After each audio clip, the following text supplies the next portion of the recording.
एक बार की बात है, एक संत जगन्नाथपुरी से मथुरा की ओर आ रहे थे। उनके पास बड़े सुंदर ठाकुर जी थे। वे संत उन ठाकुर जी को हमेशा साथ ही लिए रहते थे और बड़े प्रेम से उनकी पूजा अर्चना कर लाड लड़ाया करते थे।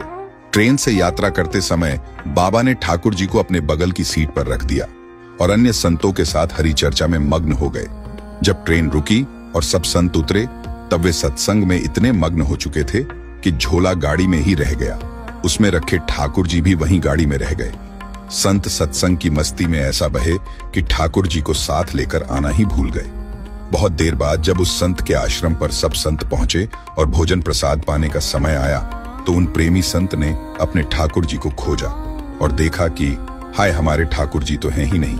संत बहुत व्याकुल हो गए, बहुत रोने लगे, परंतु ठाकुर जी मिले नहीं। उन्होंने ठाकुर जी के वियोग में अन्न जल लेना स्वीकार नहीं किया। संत बहुत व्याकुल होकर विरह में अपने ठाकुर जी को पुकार कर रोने लगे। तब उनके एक पहचान के संत ने कहा, महाराज, मैं आपको बहुत नए ठाकुर जी दे देता हूँ। परंतु उन संत ने कहा कि हमें अपने वही ठाकुर चाहिए जिनको हम अब तक लाड लड़ाते आए हैं। तभी एक दूसरे संत ने पूछा, आपने उन्हें कहाँ रखा था? मुझे तो लगता है गाड़ी में ही छूट गए होंगे। एक संत बोले, अब कई घंटे बीत गए हैं, गाड़ी से किसी ने निकाल लिए होंगे और फिर गाड़ी भी बहुत आगे निकल चुकी होगी। इस पर वह संत बोले, मैं स्टेशन मास्टर से बात करना चाहता हूँ वहां जाकर। सब संत उन महात्मा को लेकर स्टेशन पहुंचे। स्टेशन मास्टर से मिले और ठाकुर जी के गुम होने की शिकायत करने लगे। उन्होंने पूछा कि कौन सी गाड़ी में आप बैठकर आए थे। संतों ने गाड़ी का नाम स्टेशन मास्टर को बताया तो वह कहने लगा, महाराज, कई घंटे हो गए, यही वाली गाड़ी ही तो यहाँ खड़ी हो गई है और किसी प्रकार भी आगे नहीं बढ़ रही है।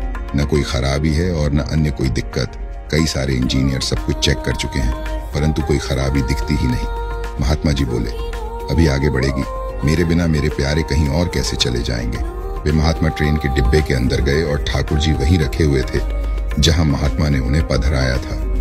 अपने ठाकुर जी को महात्मा ने गले लगाया और जैसे ही महात्मा जी उतरे, गाड़ी आगे बढ़ने लग गई। ट्रेन का चालक, स्टेशन मास्टर तथा सभी इंजीनियर आश्चर्य में पड़ गए और बाद में उन्होंने जब यह पूरी लीला सुनी तो वे गदगद हो गए। उसके बाद वे सभी जो वहां उपस्थित थे, उन सभी ने अपना जीवन संत और भगवंत की सेवा में लगा दिया।